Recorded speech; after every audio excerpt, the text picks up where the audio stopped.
আমি সর্বোপরি আমাকে এখানে কথা বলার সুযোগ করে দেওয়ার জন্য আমার প্রশিক্ষক এবং আমার সহপাঠীবৃন্দদের এর কাছে ধন্যবাদ জ্ঞাপন করছি।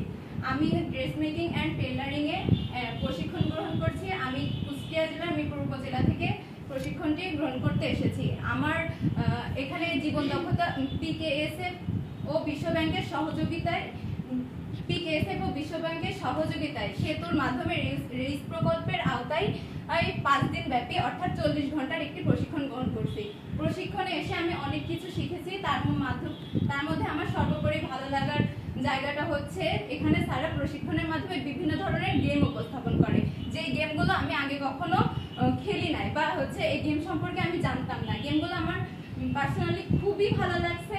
আর আমি তাছাড়াও শিখেছি নেতৃত্ব কাকে বলে, যোগাযোগ ব্যবস্থা কি, আমরা দ্বন্দ্ব কাকে বলে, দ্বন্দ্ব কিভাবে প্রতিরোধ করতে হয়। এর মাধ্যমে আমি অনেক কিছু শিখেছি। তাছাড়া আমি আমার এই 5 দিন ব্যাপী যে প্রশিক্ষণ, এই প্রশিক্ষণের যে 3য় দিন আজ, এর মধ্যে অনেক ভালো লাগার জায়গাটা উপস্থাপন করতে গেলে শেষ হবে না, ভালো লাগার শেষ নেই। তবে আমার একটা খারাপ লাগার জায়গা আছে। খারাপ লাগা না, এটা আমারই হয়তো ব্যর্থতা। তারপরে আমি বলবো যে ওই প্রতিদিন সকালবেলা ঘুম থেকে উঠে অনেক মাইল পাড়ি দিয়ে বাসে ট্রামে করে আসতে আমার মাঝে মধ্যে একটু খারাপ লাগে।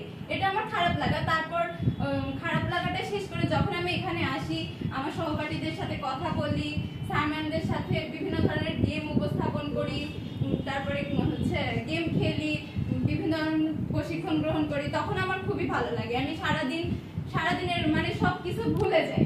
তারপর সর্বোপরি আমার স্যারম্যানদের কাছে একটা আকুল আবেদন থাকবে, রেইস প্রকল্পের আওতায় রেইস প্রজেক্টের আওতায় যে সকল প্রশিক্ষক কর্মকর্তা আছে বা দায়িত্বরত কর্মকর্তা আছে, তাদের কাছে আমার আবেদন যে আমাদের জন্য এই ধরনের প্রশিক্ষণে আরো অংশগ্রহণ করার সুযোগ করে দেয়।